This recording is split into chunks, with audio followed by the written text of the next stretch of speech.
Lezi indaba zehora lokuqala sikwethulela zona bukhoma ekomkhulu le-SABC e-Auckland Park eGoli. Bukela inasi ezinohlonze mini nje. The brutality that went with that is so shocking.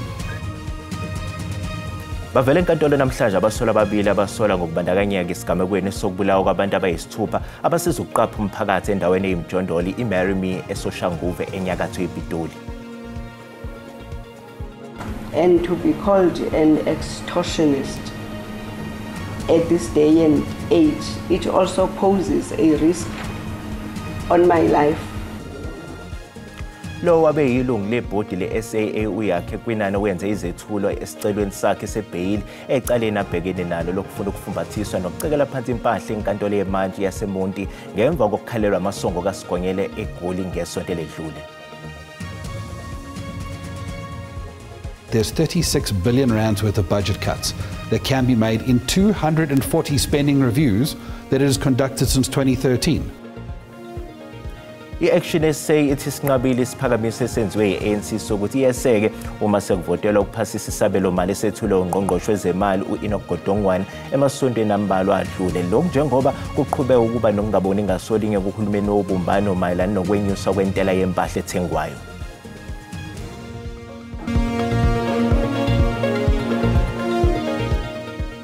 Ukuthola kube kwembukeli ngiyakwamukela ezindabeni zehora lokuqala ezingunqa phambili kanti futhi ke zihamba phambili la ku SABC 1 Mzansi for sure. Igama lami nginguDaud Phungula.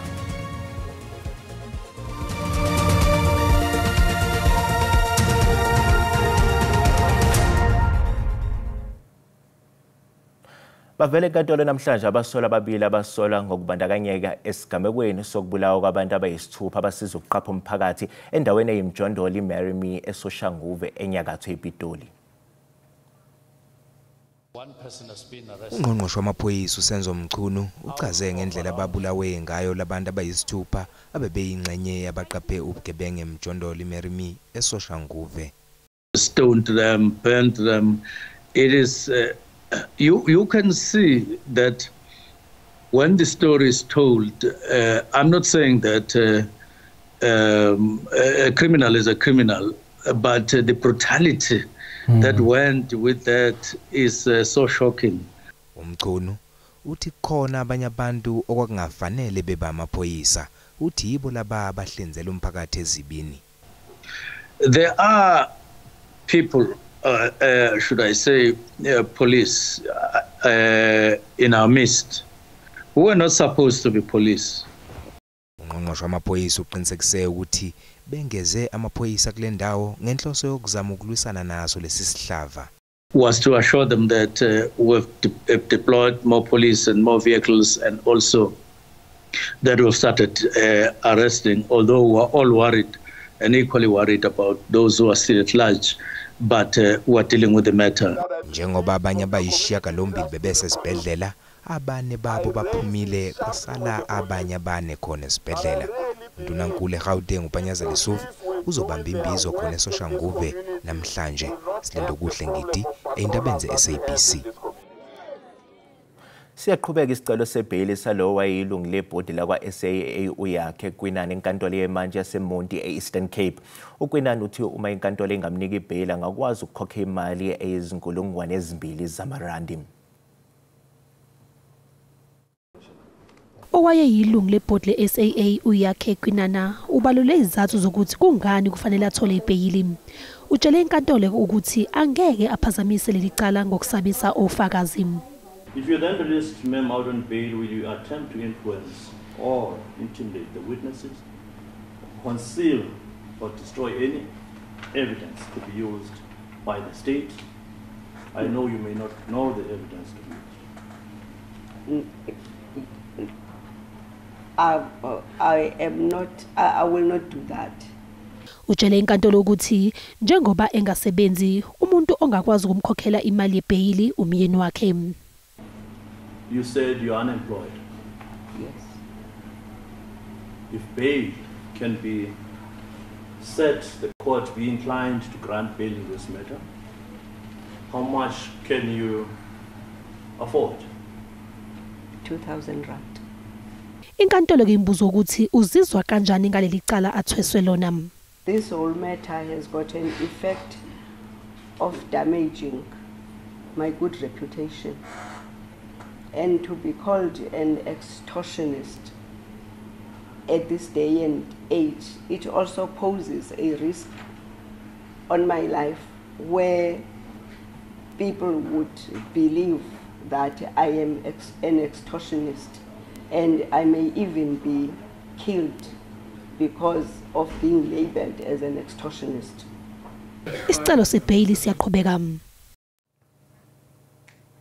Amaphoyisa thungatha abantu abadabuka emazweni angaphandle babalelwe emashumini amahlanu okubiko ukuthi babaleke endaweni abebegcinwe kuyo eLombard East eGoli. Kube ukuthi labantu bebethunjiwe kanti ukuzwa kabanzi ngalolu daba sixhumana ke nentatheli yeSABC uCalvin Dludla nokhona ke endaweni yesigameko. Cebisa asikwamukele izindabeni zasemini nje sicela usibeke esithombeni ngokuthi ingabe kwenzekalani lapho. Asibingelele kuwe Daudi, sibingelele nombukeli weindaba ze-SABC esekhaya. Angikuzwa kahle ivolume ngasecaleni lakho iphansi kakhulu, kodwa ke ukuchaza kabanzi nje ngokwenzekayo sila eLombard la eGoli kwelinye lamadolobha noma indawo lezomntakabani ezila eGoli. Sizwile ukuthi ke kube nesigameko sokuthi ke lo muzi ke ola emva kwami njengoba uza kwethu ke uThabiso ekukhombisa iwona muzi lo okuthiwa ke kunabathile abangabo kudabuka la eNingizimu Afrika ababela kulomuzi kuthiwa ke bebephahlaza amafastela ke ekseni bememeza Daudi bethi ke bacela usizo ke babe sebekwazi ke abanye ukuphula indlela bagcwala ke umgwaqo baphuma babaleka besingakatholi ke kahle mfoka baba ukuthi ke labantu laba bangabodabuka kumaphi amazwe, kodwa ke kuthiwa ke baphumile ke bagcwala ke izinkalo. Kune video ebisabalele ekseni bebonakala ke bememeza begcwele la emgwaqeni ke manje ke siyeza ukuthi ke ngaphambi kokuthi sifika siziko leindaba ze-SABC bekhona ke amaphoyisa la amalungu embokode bomvu abekade ke ezobheka isimo ezocosha abhalise okuthile njengoba phela kuzogcina kuvula icala ngalesigameko ke manje amaphoyisa ahambile ke kanti ke abebengakasikiphi ke istatement esisho sikhulumile ke nokukhulumela amaphoyisa la esifundazweni iGauteng uBrigadier Brenda Mridili wasixhumanisa ke nozakwabo uMasondo naye sixhumanise ke nomunye okukhulumela ke uphiko lwamaHawks uKennel Katlego Mohale ke othe yena usazama ke ukuhlanganisa imininingwane, kodwa njengoba ubona leli sango livuliwe nje kusho ukuthi ke ilabe kwaze khona umuntu akababa ukuthi ke bakwazi ukuphuma baphula kundlele babaleka. Sikakachazelwa kahle ke ukuthi ke babaleke bashona, kodwa imbike esitholayo engaqinisekisiwe ngoba kumele igcine iqinisekiswa amaphoyisa ithi ke bayishumi nesishiyagalombili 18 abantu abakhalelwe ngamasongo kwesigonyela ngalokhu sazozama ke njengoba sila ukuthi sihlale sinkanise la sicoshe yonke imininingwane sithole futhi ukuthi ke ingaba bakuphi nendawo laba bebebaleka bela nanokuthi ke bakuphi njengamanje. Alright, sibonga kakhulu yona ke intatheli yeziko lezindaba ze-SABC uCalvin wakadludla sibekela bukhoma eseLombard East khona ke la eGoli. Kanti uma sihlabela phambili i-Action SA ithi isinqabelo esiphakamiso esenziwe yi-ANC sokuthi yeseke uma sekuvotelwa ukuphasisa isabelo mali esethule ungqongqoshe wezemali uEnoch Godongwana emasontweni ambalwa adlule. Lokhu ke njengoba kuqhubeka ukuba nokungaboni ngasolinye kuhulumeni wobumbano mayelana nokwenyuswa kwentela yempahla ethengwayo. I-Action SA ithi ngeke iseseke isabelo mali esethulwe ungqongqoshe wezemali ikakhulukazi njengoba kuhlongozwa udaba lokwenyuswa kwentela yempahla ethengwayo ngo-0.5 wamaphesenti kulonyaka bese kuthi nangonyaka ozayo inyuke ngesibalo esifanayo. Leli qembu lithi uhulumeni kufanele yabhekisise ekwehliseni izindleko zecabinet ukuze kutholakale imali edingekayo. The ANC needs two things. They need a party to help this budget get out of the Joint Standing Committee on Finance that will be sitting on the 1st of April, and that must approve the revenue framework for the entire budget. And Action SA controls the swing vote in that particular committee. Uqhuba uthi lokhu kungasiza ukuqoqa imali yecela kumabhiliyoni angama-36 wamarandi. There's a department in the National Treasury called the Public Expenditure and Policy Analysis Unit. It actually has now determined that there's 36 billion rands worth of budget cuts that can be made in 240 spending reviews that it has conducted since 2013. Uma amalungu ePhalamende efinyelela kwangqingetshe ngokuphasiswa kwesabelomali mhlalulunye kumbasa, lokhu kuchaza ukuthi uhulumeni uzoqhubeka nokuchitha imali ngokwesabelomali sangonyaka odlule, evunwa umthetho wokusetshenziswa kwemali kahulumeni. If a political party is unable to impose an unpopular tax increase on the South African people, and they have to go to a committee where they don't have the support, and that committee collectively might be able to work together to ensure that these things are removed, that's going to be a good thing for the South African people, and it's a good example of how political parties post-May 2024 need to be able to work together even when they have differences. I-Action SA isamile ekutheni ngeke ibe yingxenye yohulumeni wobumbano. Umengameli wamajaji ezinkantolo zaseGauteng uMahluleli uDunstan Mlambo usekhipha umyalelo ukuthi kunamacala osekufanele axoxe nesithangami somxazululo ngasese ngaphambi kokuthathwa kwesinyathelo sokuthi adluliselwe ezinkantolo. Ijaji uMlambo uthe lokhu kuzokwehlisa umthwalo ngohlolude lamacala asalindele ukuthethwa ezinkantolo eGauteng osekuphele isikhathi eside ngaquliwe. To take this bold step, controversial as it may be, which I don't think it is, because not to do it now is postponing the inevitable. The Law Reform Commission has published a draft mediation bill. Ijaji uMlambo lifuna ukusebenzisa umthetho osivivinywa ngodaba lomxazululo wamacala ngenhloso ukuthi kube ngamacala aqinile kuphela ahlala ezigcawini zezinkantolo. uMlambo uthi kunamacala amaningi alinde usuku lwasezinkantolo kodwa engakwazi ukuxazululeka ngokuvumelana kweinhlangothi ezithintekayo kulo ngaphandle kwesidingo sasenkantolo. 85% and more of the matters that land on the trial date, having waited for years, settle on that day without requiring any serious intellectual engagement with the issues by judges. They get resolved by being settled, etc. So our view is those matters don't belong on the trial roll in the first place. Phakathi kwamacala athathwa njengalawo angaxazululeka ngaphandle kokufinyelela egcawini athinta kakhulu labo abasuke befuna izinxephezelo zokulimala emgwaqeni ngenxa yezingozi zeimoto. uMahluleli uMlambo uthe kunamacala agcina eba umthwalo ongaphezulu emajajini ngenxa yobuningi bamanye amacala okufanele baphinde abhekane nawo ngesikhathi esisodwa. The RAF cases is the biggest chunk of cases that are clogging our roll. And when I say clogging our roll, I mean those are the matters. On a normal day, each of the DJP will allocate not less than 3 trials for that day to a judge who's on that roll. Now, 3 trials to be finalized within that day to a judge. Think for yourself, what kind of justice are we talking about? Bukeleke sisathi qhu ezitolo kanti uma sibuya sizokuphathela udaba oluthi. Besides being scared, it was also that you chose not to because you had agreed not to speak the truth. uLaurentia Lombard nongufakazi wombuso ecala lokuthunjwa kwentombazanyana uJocelyn Smith usolwe ngokusengeza imithiyo njengoba eqhubeka nokuphekwa ngemibuzo abameli babasolwa.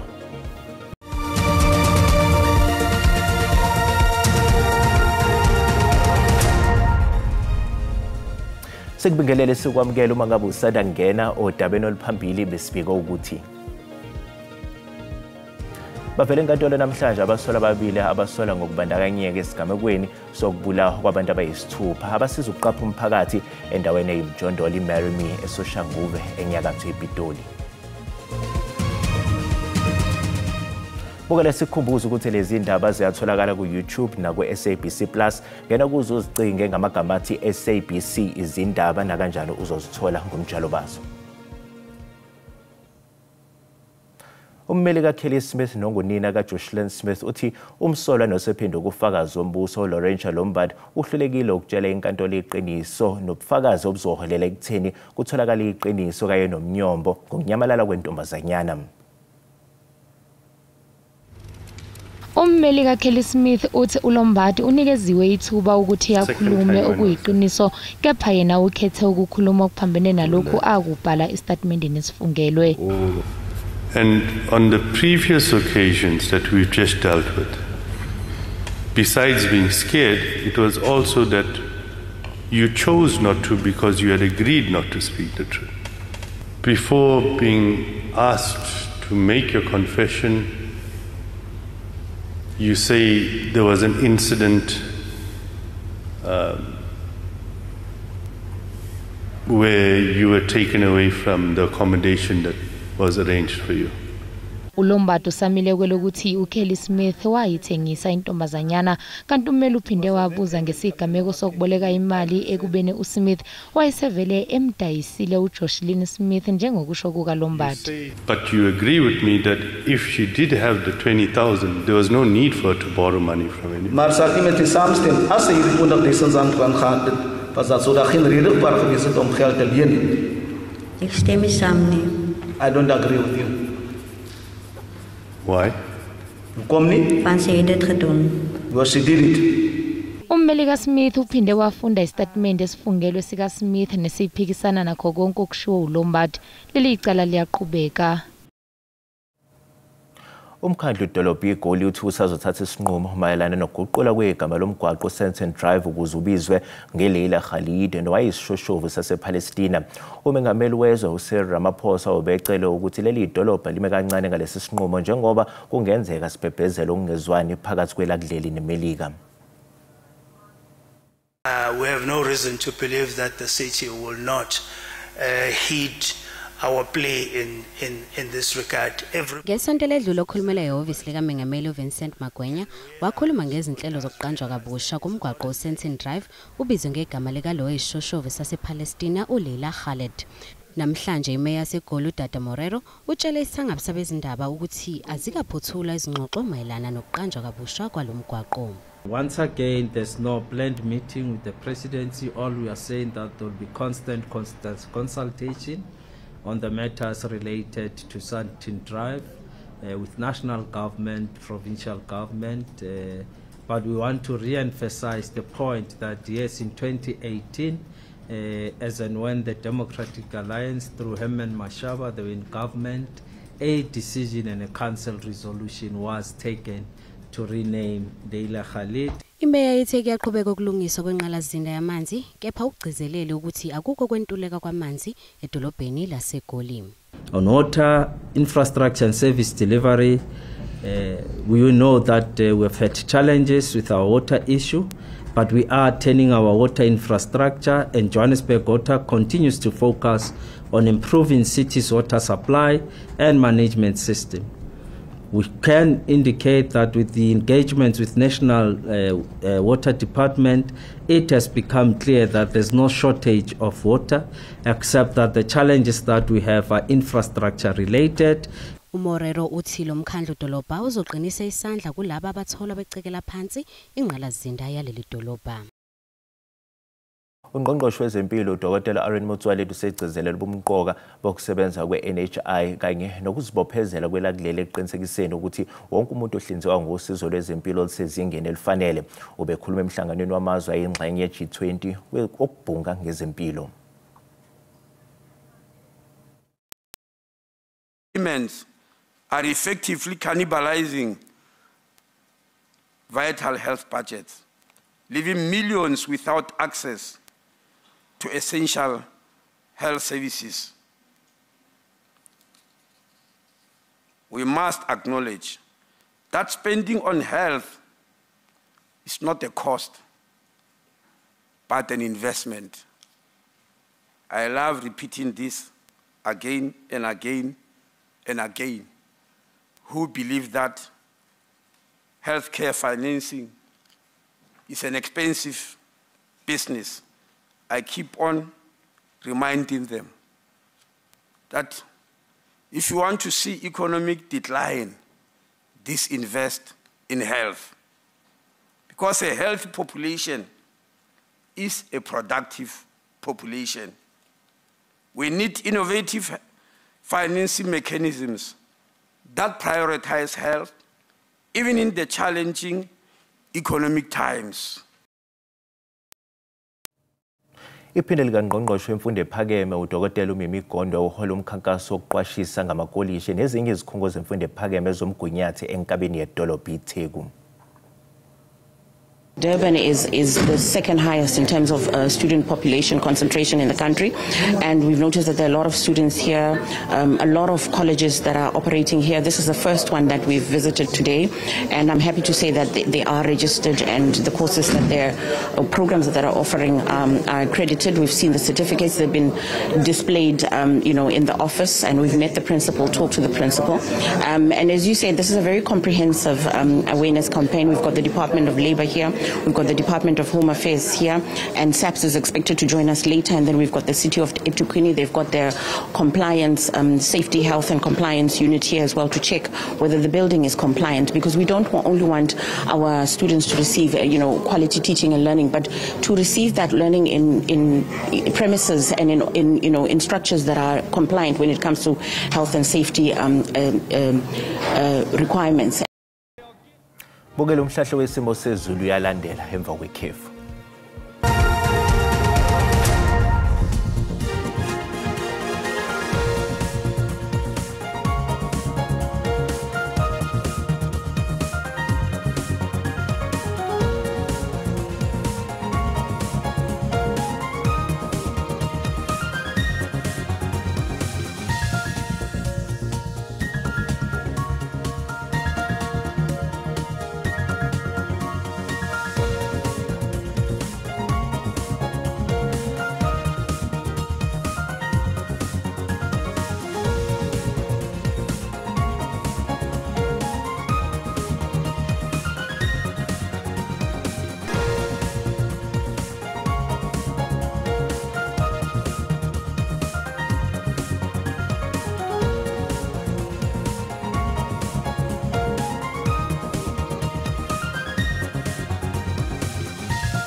Bukeli usale kahle.